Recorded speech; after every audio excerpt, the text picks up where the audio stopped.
Hey, look who's here. Hey, Mean Matt. Hey, Mean Matt here. Hey, Mean Matt here. Hey, Mean Matt here. Hey, Mean Matt here. Hey, Mean Matt here. Hey, Mean Matt here.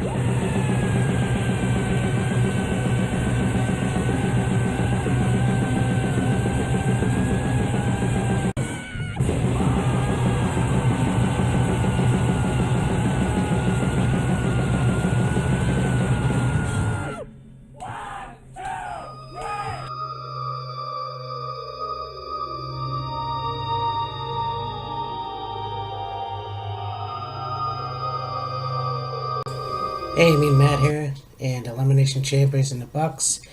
And holy shit. What a night. All but one new champion. Or champions in the case of the Take Team Women's Division. But we're going to get to that actually right away because that's kind of what happened. The first match was, in fact, the Women's Take Team Championship Elimination Chamber. Well, actually, we began with the pre-show. We have Buddy versus Akira in the Cruiserweight Championship match. And that's what's pretty good. And obviously, I said in our prediction video for Wheels of Fury that I thought we'd have interference with Brian Kendrick, but that didn't happen. And so, yeah, very interesting to see that Buddy retained the title.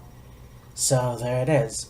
And now we begin with the Women's Championship, the Take Team Championship for the first time in the Elimination Chamber. We had Carmella and Naomi, Mandy Rhodes and Sonya Deville, Boston Hug Connection, Bayley and Sasha.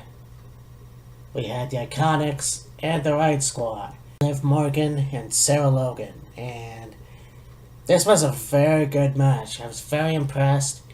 I don't believe this was the first ever women's Elimination Chamber match, but holy shit, like, these women are amazing. Like, it was crazy. You had the Iconics, are a really good tag team, and really need to be the champions at some point. That's a spoiler. And the fact of the matter is that, yeah, I mean, Naomi and Carmella were really good as well. And I think, obviously, Nia and Tamina were dominant for the most part. I believe seeing Nia being thrown into the glass and being knocked out for a bit was pretty cool. You had the Take Team pinning combination with the Iconics, which was really cool to see. That was, I mean, I've never seen two wrestlers pin the same wrestler, and it was really cool to see that. It's hard to explain, but the team that really impressed me and were the winners and the new Women's Take Team Champions, Sasha Banks and Bayley. The Boston Hug Connection definitely had me thinking they weren't going to win the match, but they obviously did. And the aggression from Sasha Banks was actually quite cool to see that. I was really looking forward to seeing this not go very well for her, but I don't know why, because I'm not like that, but the fact of the matter is I've known Sasha Banks to be one of those who get injured a lot. She actually impressed me, not only at the Royal Rumble against Ronda Rousey, but this match. So, I mean, the fact that she was on the pod and she did that, you know, I can't remember what it was, but I mean, that was just one of the best things to see, and to know that those two individuals are the new Women's Take Team Champions. I said this before, I don't think they thought this through. I'd like to see what happens now, because Raw and SmackDown have very limited take teams, so I'm not quite sure how they're going to go about this. But for right now, Sasha and Bayley are the newly crowned champions. So we'll see what happens. I kind of wish they had matching attire, but it is what it is. I also found that Naomi and Carmella came out in separate entrances, so did Mandy and Sonya. So I'd like to see. It would be nice to see Bailey and Sasha have the same attire. We have the Tag Team Championship match. We have the SmackDown Championships. The Usos versus The Miz and Shane McMahon. The Miz came out with Maurice and they announced their second child is going to be born. The crowd was happy for that. That was pretty cool. Then they introduced Shane, and then of course the Usos came out. This was a really good match, and the fact is, Shane did the coast to coast for the first time. The second time didn't go so well, and they tried to use the table to their advantage as well. And so, yeah, I kind of figured it would go to the Usos, and they won this match, becoming the new tag team champions again. I don't know where we're going to go from here, whether The Miz is going to actually turn heel again, or maybe Shane's going to turn heel, who knows, but there is this kind of rumor that they're going to have a WrestleMania match. I don't know what's going to happen, but it's going to be interesting. Then we have the handicap match, the Intercontinental Championship. Bobby Lashley and Leo Rush versus Finn Balor. And kind of don't know how this was going to go about, why this was a handicap match, when it should have been a triple threat, but, it is what it is. Bobby Lashley tried his best at going after Finn. It's interesting to me how Finn Balor and Leo Rush are the same height. You can easily see Finn Balor in 205, but there it is.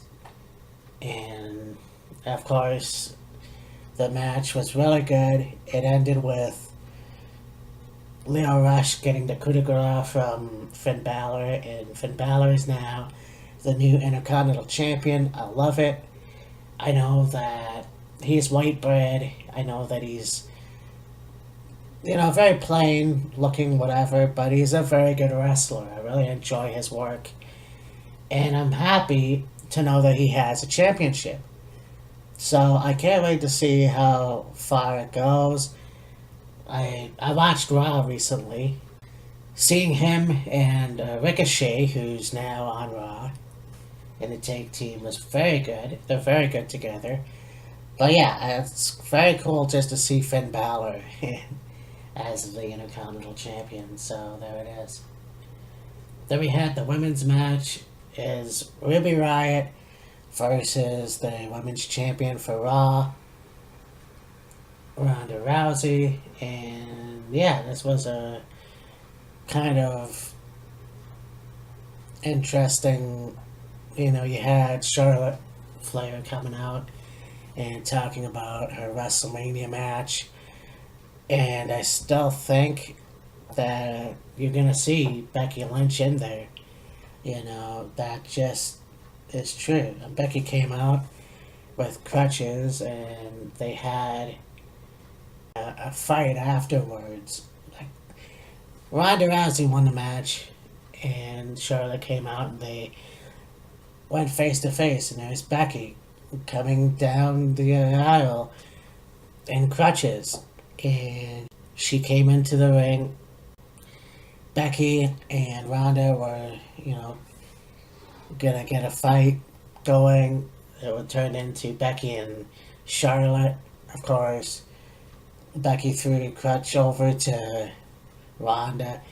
We were gonna see what was gonna happen, and Becky ended up beating on Charlotte with the crutch.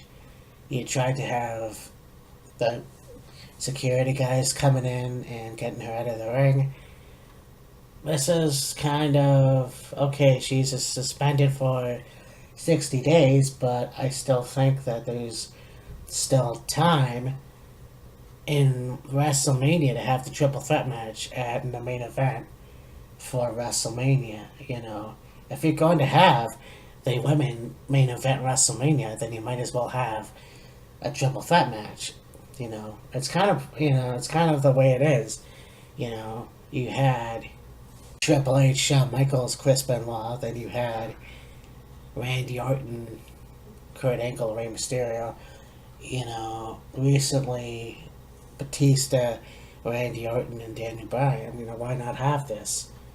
You know, it kind of makes a lot of sense. If you're going to have the women main event WrestleMania, do it the right way. I don't know what's going to happen, but that's kind of what I'm thinking is going to happen. I don't know, but yeah. You have Baron Corbin versus Braun Strowman, and it's a no disqualification match. So you think, okay, anything goes, obviously, and best line of the night from Braun Strowman: "I don't need a kendo stick to whoop your ass!" And he breaks it over his knee. And so you think, okay, he throws Baron Corbin on to the table breaks. Who comes out? Drew McIntyre. So Drew comes out.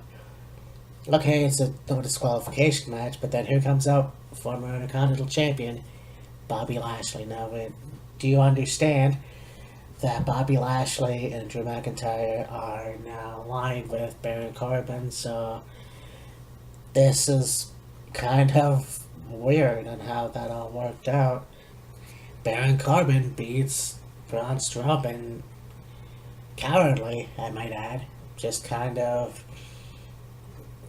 you know, it's very frustrating to me how they're using Baron Corbin right now. So I'm hoping that Braun gets his due. I really want to see that happen, you know. Obviously. Then we had Lacey Evans come out. And then she left. So then we had the main event, the Elimination Chamber for the idiotic WWE title. You know, it's called environmental friendly title, which is fine, but you don't know how many trees they had to destroy to make that title. So you have Randy Orton, Kofi Kingston, Daniel Bryan, Jeff Hardy, AJ Styles, and Samoa Joe. And this was cool. A few TNA guys, and this is like interesting. So, you know, you had a triple. I'll get to that in a second, actually. But here, you know, you had the Whisper in the Wind, I think that's what it's called, on the pod, onto Daniel Bryan. And, of course, Randy Orton eliminated him. You had Kofi Kingston actually eliminate Randy Orton. I was very surprised. I think they're trying to push Kofi in the right direction. And, you know, just doing a very good job.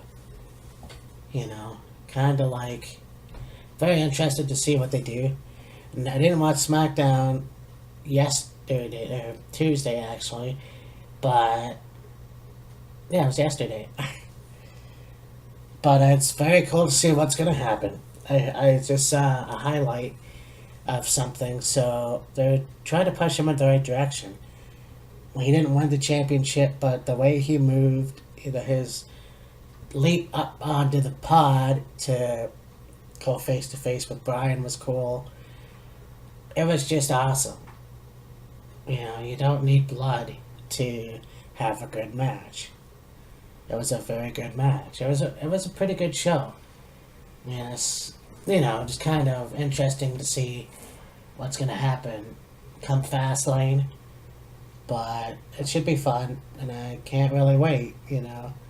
I'm sure that Becky Lynch is going to be in the main event, or she's going to be in the women's championship match, but, you know, time will tell. Anyways, talk to you later. Bye.